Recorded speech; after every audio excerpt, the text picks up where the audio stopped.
Hi, lovely seekers, and welcome to Moon Magic. Welcome to my couch. We're going to hang here on my couch and we're going to talk through one of my favorite moons of the year. And specifically, this new moon in Taurus is just really gentle, really nurturing, and I think deeply indicative of the trends and the things we can focus on moving forward through this longer energetic cycle. And I think for that very reason, it's going to feel very hopeful and nurturing and soothing and creative and dreamy, and also, though, very much about let's go ahead and commit to this path with an openness and a joyousness. Taurus moons to me, whenever the moon hits into Taurus, whether it's a new moon or a full moon or just in the course of its cycle through the month, there's always this beautiful warmth to the moon in Taurus. And this time around, we have this new moon happening on May 4th. It will be going exact at 3:45 Pacific, so in California, 6:45 on the East Coast, and etc. And the first thing I want to note before we get into the conversation that we have for this new moon is to think about the fact that the counterpart full moon in Taurus was happening at the end of October last fall, or spring if you're in the southern hemisphere, and it was during the Venus retrograde. And during that Venus retrograde, the Taurus full moon was very electrical. There was a lot of surprise, there was a lot of information, there was a lot of innovation, and a lot of quick information coming our way, and for a lot of people that felt overwhelming or intense. But there was this theme of opening to our dreams, right? Trying not to control and also not running away. And it's a fun thing to do. If you're interested, go ahead and watch that full moon video from 6 months ago, because we're being asked to open our dream centers up again for this full new moon. But new moons are very gentle.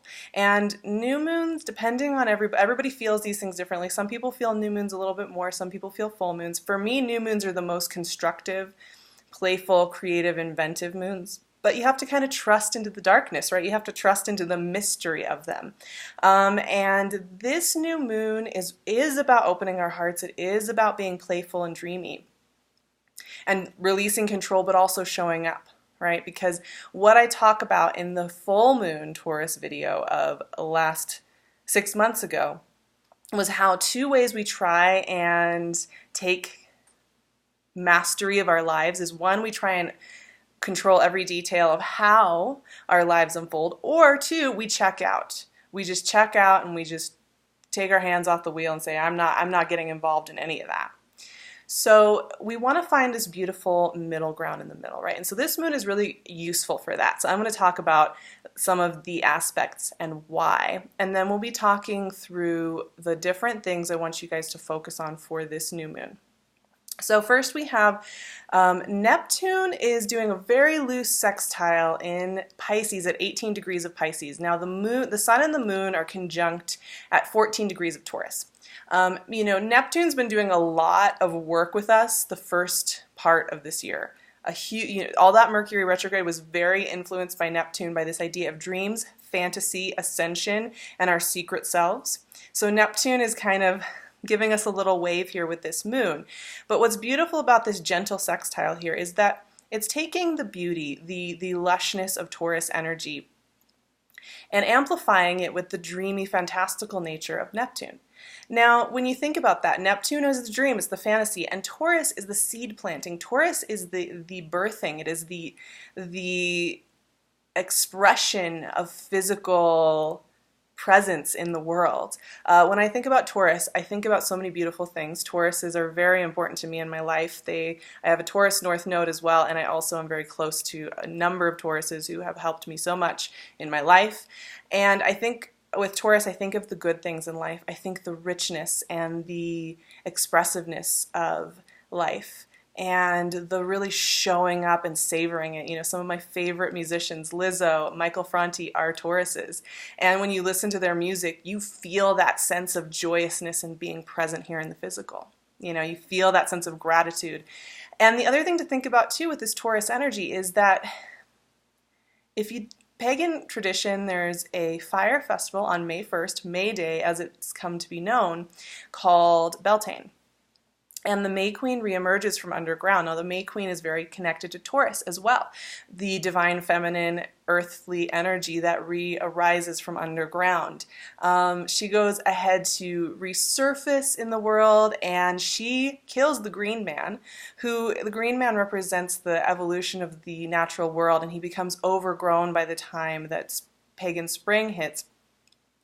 And she kills him, and he reemerges as a fresh new Green Man. And so there's a rebirth energy that Taurus is very deeply tied to in the natural cyclical rhythms, especially in the Northern Hemisphere, admittedly. But all of this symbolism is really important when you think about a new moon, when you plant seeds of intention. And when that is amplified by the fact that your dreams are very important at this time, you can kind of imagine how things that have been showing up in your dreams, dream conversations, visions that have been coming to you in meditation or during walks, are getting asked, they're asking to be acknowledged here. And this new moon is really beautiful to trust into that, maybe lean into that a little bit more with this Neptune, sun and moon sextile and these two beautiful, beautiful signs.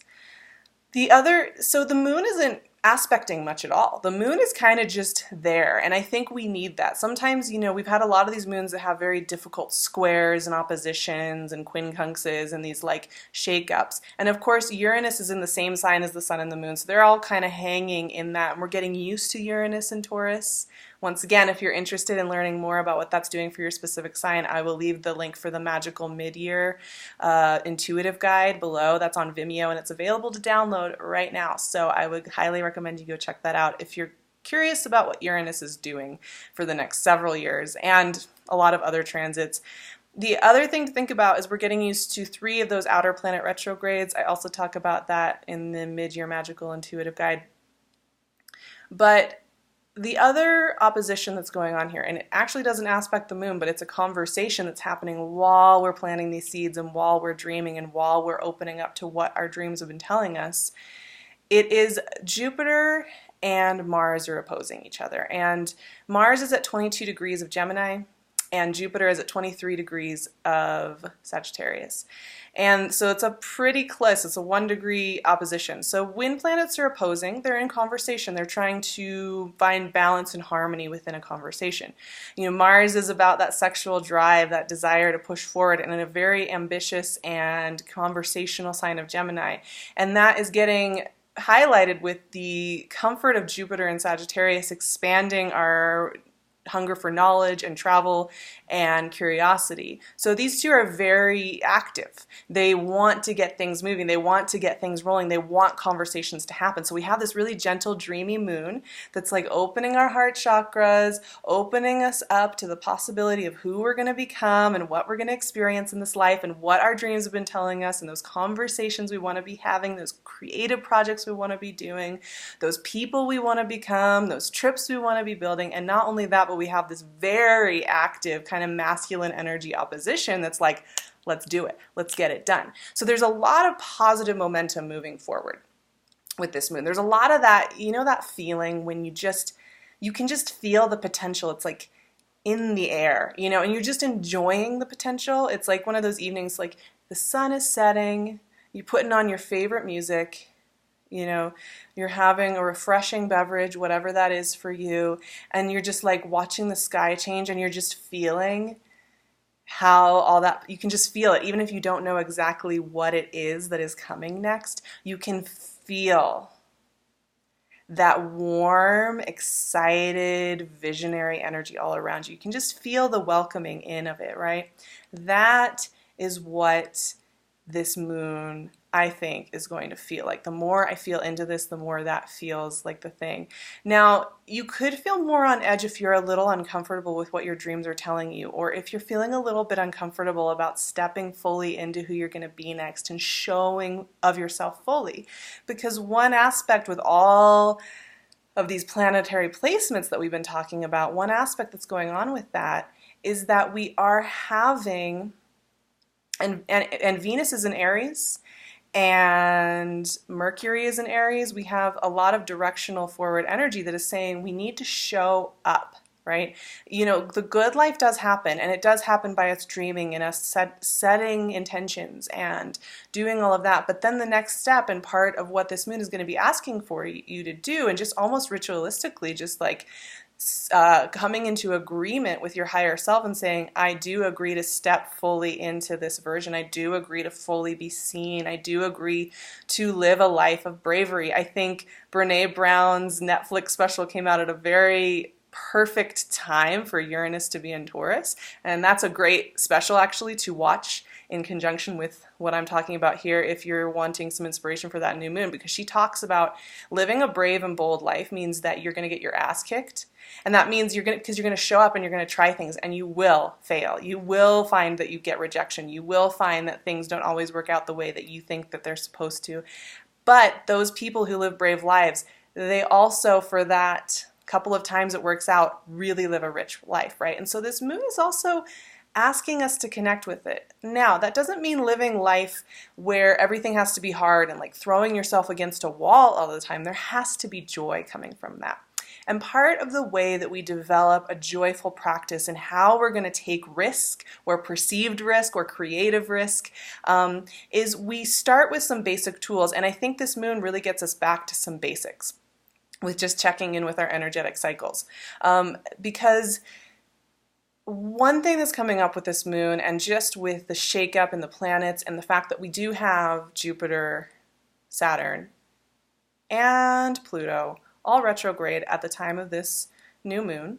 And that goes on for several months, and those are outer planet retrogrades that happen every year for several months, so it's really not shocking. But there's also this idea of making peace with the past and making peace with where maybe you made missteps or where you failed to show up in a way that you thought you were supposed to or you thought you should have, and making peace with who you've been in the past and making peace with the fact that that's okay. It's all important. It's all part of the process.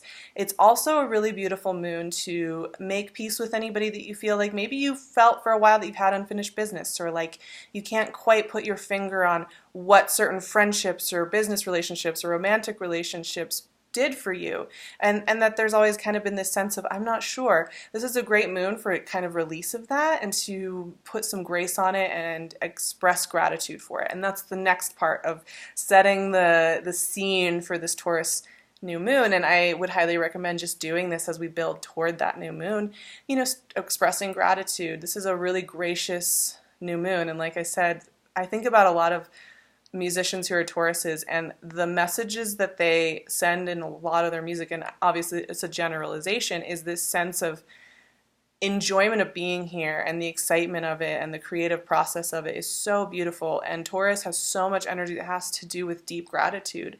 If you look at the Empress card and you look at the energy around Taurus, it's so much about deep gratitude, and that is what this new moon is about. So we want to get into that flow, right? We want to make peace with everything and even express gratitude for every single one of those experiences with people who have passed or relationships that have gone on or situations that you've learned from. This is a really great time to feel like that culminating effect, because the thing that's going on here is we are opening to the beauty of truth and possibility, and the only way we can be fully open-hearted toward that experience is if we feel like we own who we've been, and we own our stories, and we own who we are becoming, and we own it all, and we say, yep, I had all those experiences and I'm here now. Love should feel gentle and easy and warm. Love is gentle and easy and warm. Anything that doesn't feel like that isn't really love. There's a distancing from love. When you're feeling anything other than that, there's that feeling that you can feel that you're getting further away from something that feels connected. So follow the feeling of gentle warmth and ease. Pay attention to anything that's not feeling that way and let it kind of sit with you during this new moon, and think about ways that you want to show up in life that get you closer to that gentle, easy, warm feeling for you. Let's pull some cards. I'm so excited about this moon, and I'm excited for May in general. I like that this moon is happening early on in May. It gives us a chance to kind of do some beautiful openings. And like I said, May 1st is Beltane, so anybody who practices any of that, wow, let me see what came out. 9 of Wands and Knight of Wands. Interesting. That Knight of Wands likes to come out in these readings, I swear. I feel like Moon Magics, it's like Nine of Wands is just a part of the thing. I think that's partially our shift from, with Chiron into Aries, the wounded warrior is a very strong theme that we are all working with and healing and learning that in our striving to do and try things, that is not something to judge or to live out of fear with anymore. And we have Eight of Pentacles, and let's pull one more. And Four of Pentacles. Okay. As usual with Moon Magics, it's always like this dualism between holding ourselves back and opening ourselves up and feeling through that. And I think when we are actively opening to the next phase in our lives, that's when you feel the resistance, because that's when you are like you're swimming in water, right? Like you are in there swimming in the water. You are in there moving in a direction. You are in there interacting with the water, and therefore you are feeling it. You are feeling your interaction with it, right? If you were just sitting here, I mean, I can feel the air, obviously, if I'm paying attention, but it doesn't have as much resistance, right? And so we're not actually practicing our new skill sets when we're just sitting here pretending we're in the water. When we're actually in there, we're thrown in there, and we're learning how to become, that's when we feel that resistance. That's when we build the new muscles. And the same thing goes for mental practices, spiritual practices, and our readiness and our eagerness for our next iteration of ourselves. We don't really start to learn how to do it until we're doing it, and it's uncomfortable and it's strange and it's confusing and you don't know how to move all the parts yet. Now that's part of what this new moon is about. But of course the wounded warrior did show up in our conversation. And the wounded warrior really is kind of the watchdog. He's still watching over the past. He's watching over battles that have come and gone and worried that they're going to come back. And so the first thing I would say, and this is part of why I said, let your dreams speak. This is a great week leading up to this moon and even a few days after this moon to keep a dream journal, write down what you remember. This is a great week to keep a little gratitude list and take extra time to express gratitude. All of these things help this part of ourselves feel relaxed. It helps this part of ourselves. It soothes and nurtures and mothers. And that's what this energy really needs, is a mother, a true mother. That strength of character of the mother, and that's Taurus energy. Now, as you set the stage for that, what does happen is you are able to use that Mars and Jupiter opposition that's so playful and conversational to make things happen. So you soothe and you mother that fear part of yourself, that warrior part of yourself, that wounded part of yourself, that part of yourself that's a little nervous to put yourself out there. You give that part of yourself some grace and some peace and some love, and then you're able to move. That Knight of Wands is a surprise element. He likes to get in there and try stuff. He's kind of, he's not a page, but Knight of Wands, it can be a little bit quick moving. If he's representing a person in your life, he's often categorized as somebody who kind of comes in and out very quickly and is a little bit flaky, to be honest. But if we're looking at this, and that's part of fire. Fire moves through the world in a way where it's very in the moment. And the Knight of Wands really expresses that. It's like, what adrenaline, little adrenaline rush is going to connect with your heart? Not every risk we take has to be this perfect thing, but the risks that really mean something are the ones that are connected to our hearts and are exciting because they help us to show up in meaningful ways, right? So there's a surprise element going on with this Knight of Wands, but it could be that kind of thing where a reconnection happens, a reconnected piece in your mind or in a conversation or in a situation, a reconnection of how you want to move through the world or the plans you want to make in the world, right? And the same thing with the Eight of Pentacles. Now here's that Taurus influence with this. So while there's kind of this dynamic Uranus influence going on, there's also this understanding, you get the lightning strike, you get the good conversation, you get the good idea, you get the good travel plan idea, you get the good business idea or friendship idea, what have you. And then you start thinking about the plans. Now, I don't want to take the sexiness away from just the dreaminess of this full new moon and the seed planting and just relaxing into that and feeling the gratitude and just savoring this moon. I highly recommend that. I think that's the way to enjoy this moon.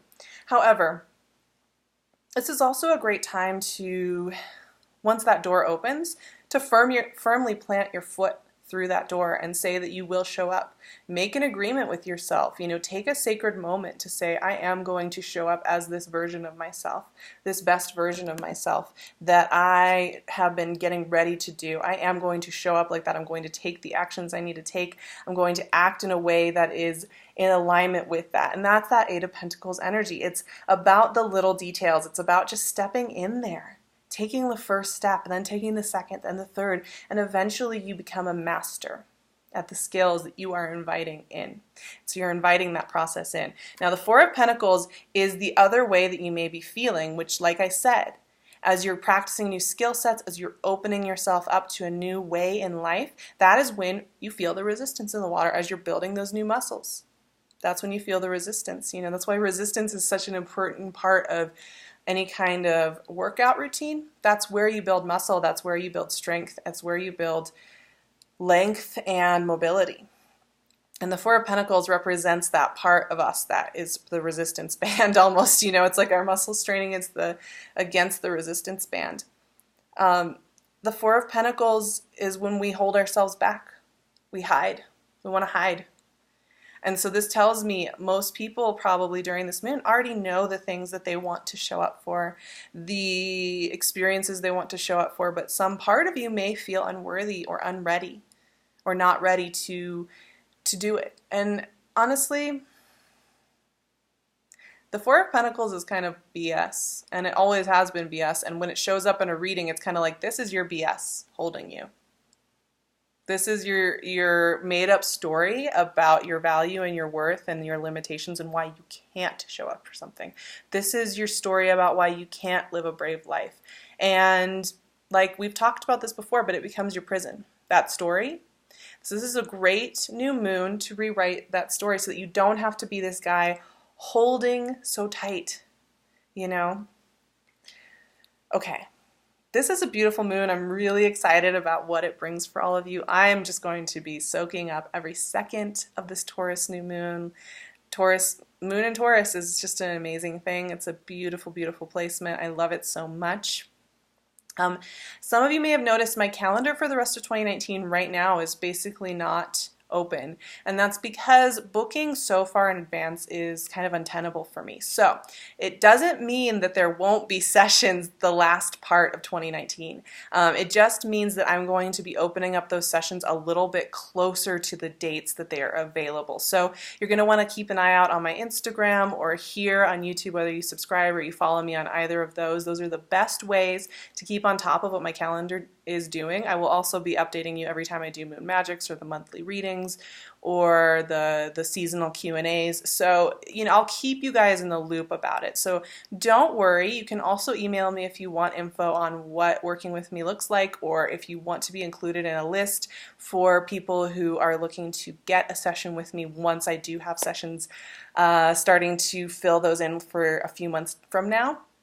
So I will leave all of the information to find me in the description box. I'm also going to leave that magical mid-year intuitive guide link below as well. All of these resources are amazing. You can find me on Instagram at SarahVerba. I would love to see you over there. We have a lot of fun. I am also wearing PinkLune as always. I'm wearing her moonstone and her bracelet magic right now, and I'm loving it. And I know she is making a very limited number of crowns, so you are going to want to follow her Etsy shop. I will leave all of her info in the description box as well. And I'm sending you guys so many blessings for this new moon. It is going to be such a beautiful time. I'm really excited for how we are evolving as a collective and as people, and this heart-centered, joyous energy is just so exciting to see unfold and manifest into new communities and new cultures all around us. I'm sending you so much love, and I will see you for the next Moon Magic.